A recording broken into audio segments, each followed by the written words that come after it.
Hey, everybody. Welcome to another episode of Sundays with the Cherry on Top. I am your host, Cherry, and I just want to say that I'm happy to be here. It's good to see everyone. And for those of you guys who will watch this later, hey. First of all, I want to say happy Valentine's Day for all the people who are booed up and for all the people who are not booed up, like myself. Like I wore my Love Everybody shirt, okay? Because us single people need some love too. Amen. And I just want to say that I'm really excited for my guest today, Steve H. Broadnax the third. Let's talk about that. I just want to I just can't wait because he wears so many hats and he does so many awesome things and he has an amazing spirit and just full of black love, black joy, just full of love, right? And he's a perfect guest to have on the love day because when you talk to him, when you see him, he's just a bright light. So it's perfect. So you guys will see what I'm talking about when I bring him on. But before I bring him on, you guys know how I like to do a fun fact about my guest. And a fun fact about Steve is that he and I are members of the Ensemble Studio Theater together, and he directed Travisville there, which was written by William Jackson Harper, who's another Ensemble Studio Theater member, and you guys may know him from the NBC show The Good Place. But the fun fact is that we are artist members together at a theater here in New York City. For those of you guys who are not in New York City, because I've been looking at my numbers and demographics, and there's some people outside of New York City watching the show. So hey everybody, I'm growing. I'm excited. I'm spreading my wings, right? But just if you want some more information about that, please, look up Travisville, and you can see some stills from the show, and you can read some reviews about the show. But it was an amazing hit. But that's my connection with Steve, and just also him being part of the theater community. And so that's my fun fact about him. And I just want to bring him on because normally how I like to chop it up with you guys before, but I'm just so excited to have him. So I'm going to bring him on now, and let's just give Steve some love, and let's bring him on and give him some love. Yes. Hey. What's up, everybody? What's cracking? Yes. Listen, thank you for having me, Cherry. Listen, you better have your award. Let the folks know. Put some respect on your name. You know what I'm saying? Let the people know. Yes. Ooh, and thank you so much. It's funny because this season I was not going to have her with me, right? I've been having her with me, but then I was like, let me remove her for, ongoing episodes. And then when I did my first show of the season, I didn't have her in there. And my mother called me after the show and was like, if you don't put her back in the scene. Exactly. Well deserved. Let the folks know we are proud of you. You represent us, sister. You know what I mean? You are me. So I'm honored that you have her there. Absolutely. Thank you so much. Thank you. You're going to get me all teary-eyed. Woo, okay. So this is supposed to be about you today. Okay. Wait a minute now. Come on now. Listen. Before we start the interview, I like to check in with my guests just to ask how you're doing, because there's so much going on in the world, right? And there's so much happening and just in this country, and just with we have a new administration, we have Kamala Harris now, amen, MVP, amen. Right? And then there's this impeachment, all this stuff. So I just wanted to check in with you. How are you doing with everything? How are you holding up? Listen, I am blessed, anointed, highly favored. I have royal blood rolling through my veins, and I'm trying to experience and express gratitude every day. Seriously, I'm blessed. I turn on the news and I look at a lot of people's situations, and I'm blessed. So I'm good. I'm very good. Amen. See, that's good. That is so good to hear, because I want to segue into this interview because I'm just so in awe of you and that many hats that you wear. And I literally look at you and I wonder, I'm like, how do you do it? From just all the many hats that you wear. You're just an actor, writer, director, educator. You were head of an MFA acting program, and before this pandemic happened, right? You were hustling, bustling, doing your thing in a different way. Yeah. So I wanted to ask you, where did your love of the arts come from to get you to this place? Yes, great question. I am a Southern boy from Little Rock, Arkansas, and I was raised by my grandmother, who's still with us now. She's 93 years old, living on her own in Little Rock. FaceTime me every day. Oh, she has a FaceTime. Okay. My grandma worked at FaceTime, and she's an educator and a musician and an artist. So I grew up in a home of arts and education. I never wanted to do anything else as long as I can remember. And so funny, my great grandmother, her mother, I was alive since she's passed, but my grandmother told me recently, she said, your great grandmother always told me to allow you to follow your dreams. And she did. And it was in the arts. And I never wanted to do anything else. And she dedicated her life in order for me to study, to any interest I had in music and dance and theater and writing. But I always knew I wanted to be in the arts. So I've never was one of them child that was jumping from profession to profession, trying to figure it out.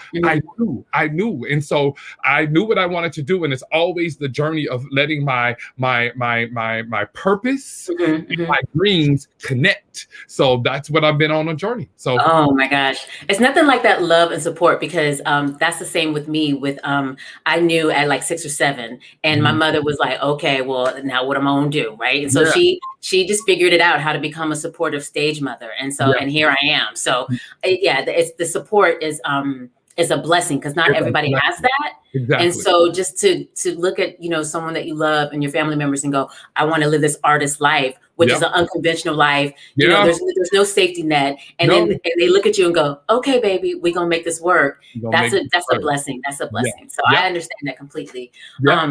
So before the pandemic hit, you were directing Hot Wing King Signature Theater. Yes. Katori Hall. Yes. And for those of you guys who don't know, Katori Hall is executive producer and showrunner of P-Valley right now. Yeah. And so but there you go. I'm like, that's my producer back there. I'm like, what's good? So, I wanted to ask you about Hot Wing King and why was that play important for you to direct? Because I've heard you talk about the importance of Black men and how they love, right? Yes. And so I wanted to ask you, why was this play important for you to direct? Okay, me and Katori are like Southern brother and sister. She's from Memphis, Tennessee, and I'm from Little Rock, Arkansas, which, if you know the state, they're next to each other. And Little Rock from Memphis, Tennessee is about a 90-minute drive, hour and a half. So it's easily go that way. So first of all, we have connected. And let me tell you about this play, Hot Wing King.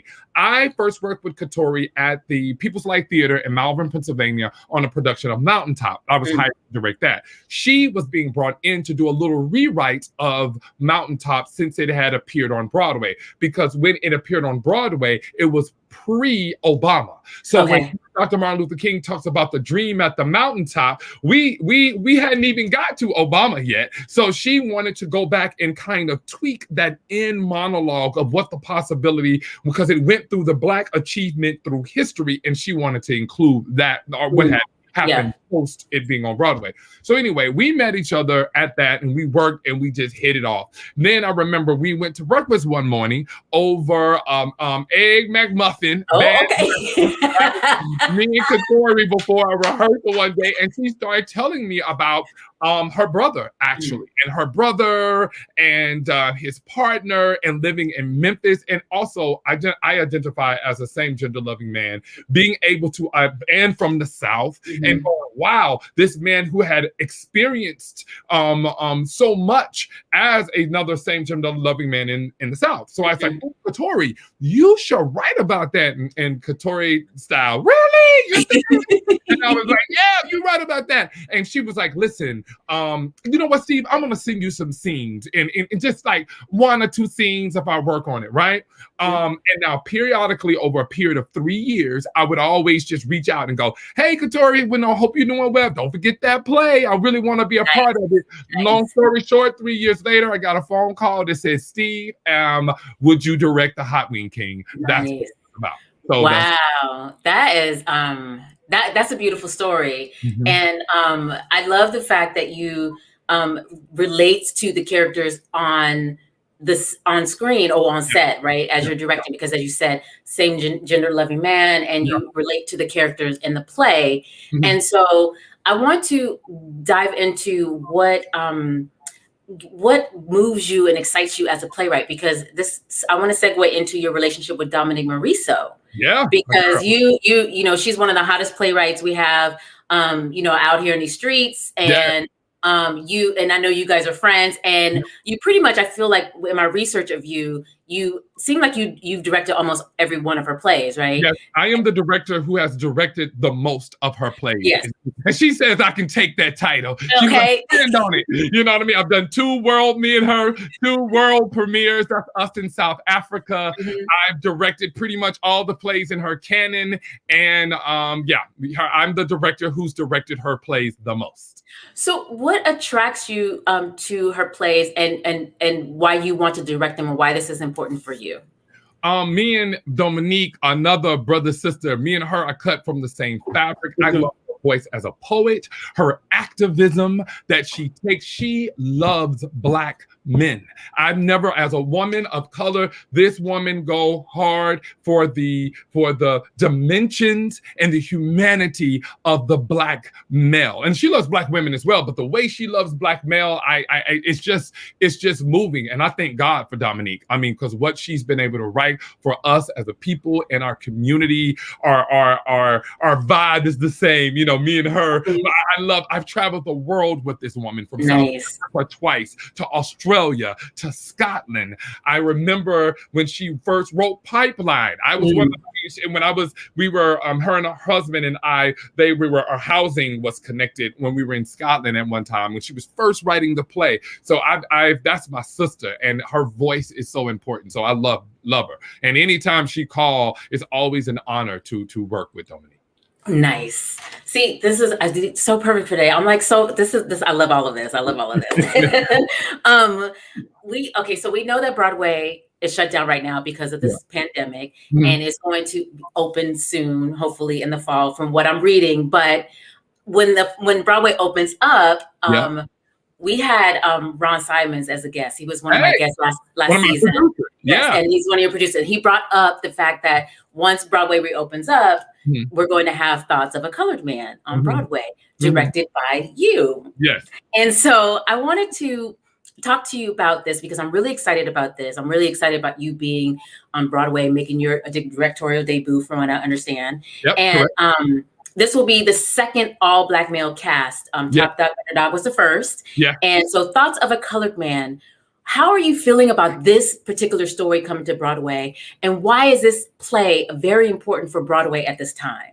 Listen, I am excited to continue to add to the historical folk who I stand on, that this opportunity has presented itself. Shouts out to both Ron and Brian Moreland, who are both men of color producers on this show. Diana Demena is also one of our lead producers. But this story is important at this time because it's widening the dimension of Black men beyond being murdered in the street, shot in the back 7 times, being feared, being predators. It is just widening the dimension of who we are and our humanity, and it's needed, especially coming out of 2020. And as we continue, these problems continue to move forward, humanizing the Black male, it is important, and its structure is important. So we always said we're gonna, like a man on the moon, we're gonna put down a stake when Broadway opens and go, we too are American theater. Black men, Black folks. I was talking to Ruben Santiago Hudson, who is my mentor, and saying, you know, out of the last 20 years, only 3% of Black directors have ever been on Broadway. 3%. Wow. Yeah. So that's problematic, you know. And so to expand, to have the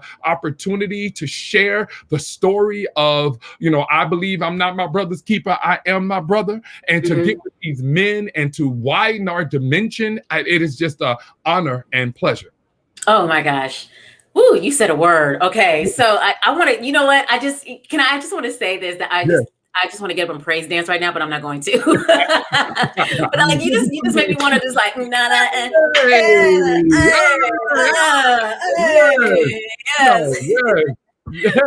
spirit is just so infectious. I'm just loving every minute of this. So we talked about your your trajectory as a director and how you're working with Katori and Dominique, and now you're going to be directing on Broadway. Now you're the head of an MFA acting program. Again, like I said in the intro, I don't know how you're doing this. You're wearing so many hats. And so there's a lot of artists out there who are looking to go to grad school, who are looking to go to a program, and, you know, and definitely have someone like you, you know, guiding them, right? Which I would feel completely safe. And so, but what do you, with your shows and with you teaching, what do you look for as a director in actors? And then what do you look for as a teacher? I know there are different things, but what is it? What can you give to actors who are pursuing this career professionally and who are looking to go to grad school? What are some things that they could work on that you would be looking for? That's a great question. Often I look for someone who is willing to ask questions and is curious about humanity. Just curious about, because I believe that art or acting should reveal more of who you are. And when you have the courage to understand and stand in some way of your whole authentic self and ask questions of yourself, the good, the bad, the ugly, understand, because I think our job is to illuminate the human spirit. So if you're willing to be curious about the human spirit, be empathetic of other people, widening the definition of who you are, or even investigating who you are, that is the type of artist I like to look for in an actor professionally and or coming into the educational system. Nice. And so for anyone who will watch this, who is watching this now or who will watch this later, as far as going to Penn State where you are, where do they go? Do they go to the website if they want to apply to go into the program? Are you guys accepting people? Because I know we're in the pandemic, things are different right now. But how could we guide someone to you if they wanted to be a part of your program? I say definitely go to the website for sure. Penn State website, psu.edu. You can check them out, Google that, go to the School of Theater. You can find it out that way. We generally go to ERDAs and to on some of the centralized auditions that they hold. And unfortunately, Penn State now, we're going to discontinue our MFA acting program. Oh, wow. And I'm going to transition over to MFA directing, just because right now, you know what I mean? I wanted to groom the next artistic leaders. That's important. We need people at the top making decisions. And I love, I will continue to train actors, you know, what I've done. But I also wanted to shift to give people the opportunity I've been awarded and have afforded to other people of color, leaders. We need people in leadership position that will allow opportunity for other people. So I would love to continue to train artistic leaders. That's what I'm going to shift toward doing. No, that's amazing too, because we definitely deserve and need to hold more power. Absolutely. You know, and make the choices that are right for us and tell our own stories, right? And that's why I'm so excited about Thoughts of a Colored Man, because, you know, there's, you know, Ron's behind the scenes doing things. You're at the helm directing, and you're directing. You know, it's like this is our story, and it's in good hands, and you guys are holding the power in this situation, and that's what we need more of. We definitely need more of that. So listen, before these interviews are in and out, short and sweet. Okay. And I wanted to ask you about your cherry pick. So that's where we're going to go next. So we're going to our cherry pick. Cherry pick.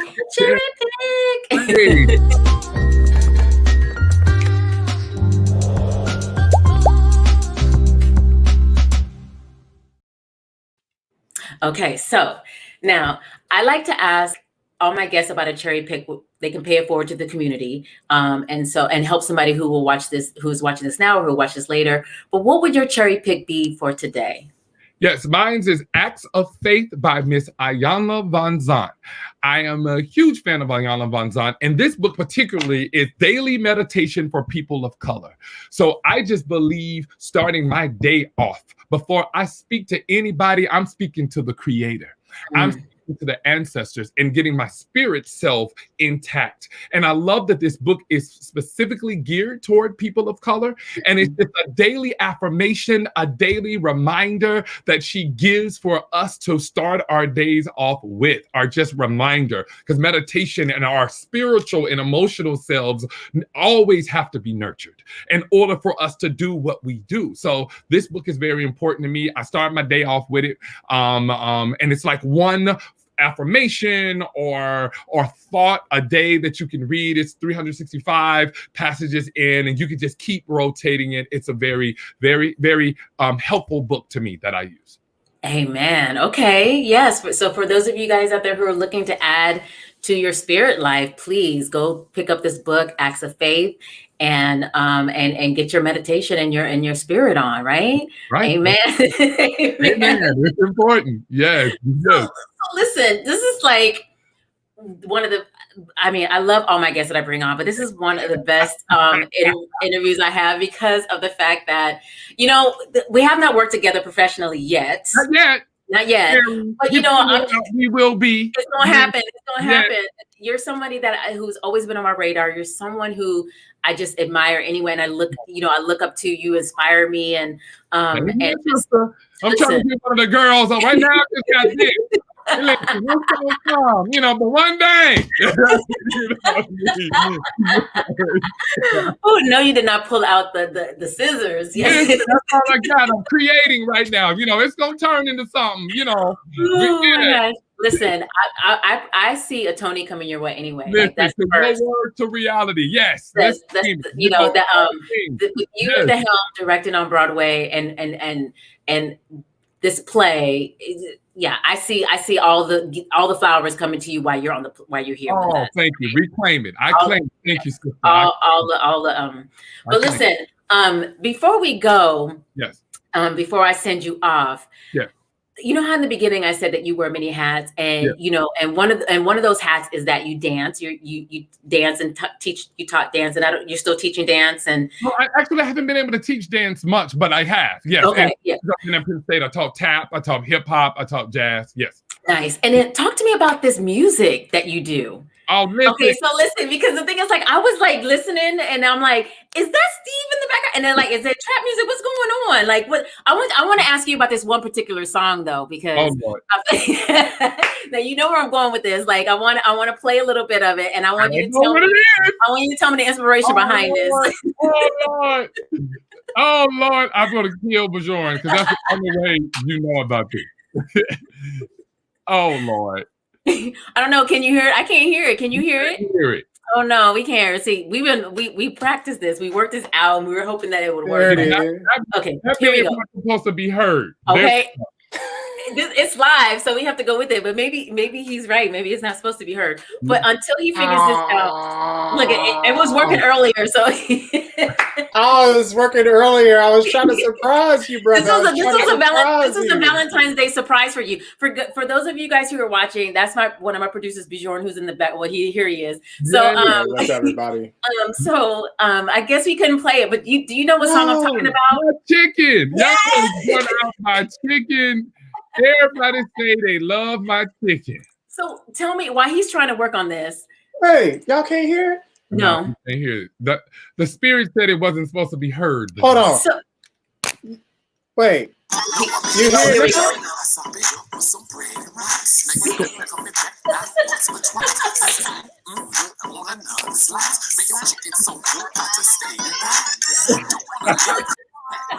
I can't believe y'all have that. You hear it now? You hear it now? Yeah, I heard it. So wait, so tell me before we go, you have to tell me the inspiration behind this song. Listen, y'all know I was supposed to be opening up for Janet Jackson, Beyonce. That was the dream, right? I went to Atlanta for a while, and before I went back to grad school to study acting, I was out in Atlanta pursuing music. So music is my first love and recording. and actually got like a production deal or an offer to like make a demo and go for record labels and all that stuff. And it was an artist named Sunny Stevens. Shouts out to Sunny, who is still recording. She was an artist that I would work with a lot. I would write for and tour with. And so her and I would be on each other's songs. And so it was, as you know, I have like a verse on it. And it was her song, My Chicken. And I think there was this commercial out at the time. It was like, everybody loved Smith Chicken. You feel me? It was this goofy regional thing about this chicken like spot, right? So then I was like, yo, we need to make a song about chicken. But you know, we saying we love our, you know, you love, everybody love my chicken. They love my breast. You want some legs? You want some thigh? You know, change it a little bit more sensual, but keep it hood and black. so it was back in the day that we wrote this song called My Chicken. Well, she wrote it and I had a verse on it. So wow. Listen, all I want to say is if you ride in the car with Steve, he might just pop on a few songs and be like, hey, listen to this. And let me know what you think. Because he got tracks. Don't listen. And I'm really blessed. Last season, I had a song on P Valley. Me and Katori heard my music because she was like, yo, give me some music. I was like, really? And so I sent the producers and stuff, and they picked one of the songs, and it's on one of the episodes of P Valley. So I'm there's a question down here from Pascal Armand, and she's saying, and she's like, where is this song available? Pascal. You can call iTunes. That was available. And the one for P Valley, I think, is on Soundscape or whatever. That is on there. You can go. That's Katori with some of the other artists from P Valley, either iTunes or Soundscape. So that's my first love, y'all. I ain't gonna give up on my dreams. Hopefully one day you'll get a full EP. And so we gonna keep the dream alive. I'm not gonna let the dream go. Oh my gosh. Well, with that said, guys, this is the end. Like I said, these interviews are just in and out. Like it's a way for us to get to know each other because it's so funny that we all do things, we work together, but to really get to know each other and have these conversations, sometimes we just don't have the time to do. And since and I'm like, okay, you know what?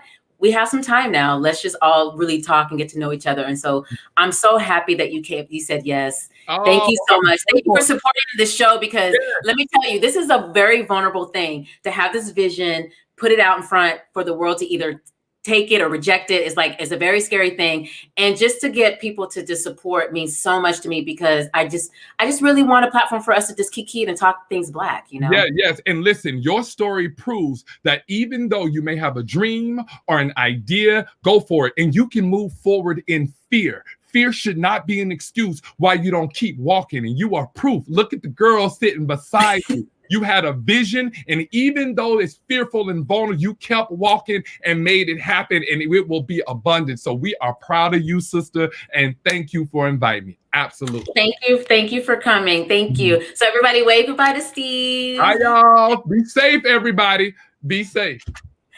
Guys, this was such a great like I said, he was the perfect guest for Valentine's Day, right? Just to giving that love and that energy on this love everybody day. Because like I said, shout out to the ones who booed up. But my special, heart love goes out to the singles, okay? Because, I'm my single lady dance. That's me. Anyway, so listen, I just want to say thank you again for watching. Be sure to be with me next Sunday. I do them every Sunday, 5 p.m. Eastern Standard Time. My next guest is going to be Danielle Pinnock. She is an actress on Young Sheldon, and she is the creator of this series called #Book, and she's becoming an influencer and a viral sensation, and she does all these videos, and she's a very funny woman. And so I wanted to bring her on to talk about her creating her niche, and she's found a niche for herself with the #book. And so that'll be February 21st, 5 p.m. Eastern Standard Time. And she and I would kiki it and chop it up. And be sure to follow me on social media. Every Sunday, it's going to be YouTube Live, Facebook Live, and also now the season is Twitter Live, because last season we didn't have Twitter, and now you can watch it on Twitter Live too. So whatever platform of your choice, you can watch them all there. And I'm on Instagram, Sundays with the Cherry on Top. I am on Twitter, Sundays with Cherry. And that's it. Goodbye and happy Valentine's Day. And thank you for joining us. And I hope that we just brought you so much Black joy and Black love. That's what I wanted for today, especially. And I'll see you guys next week. Bye.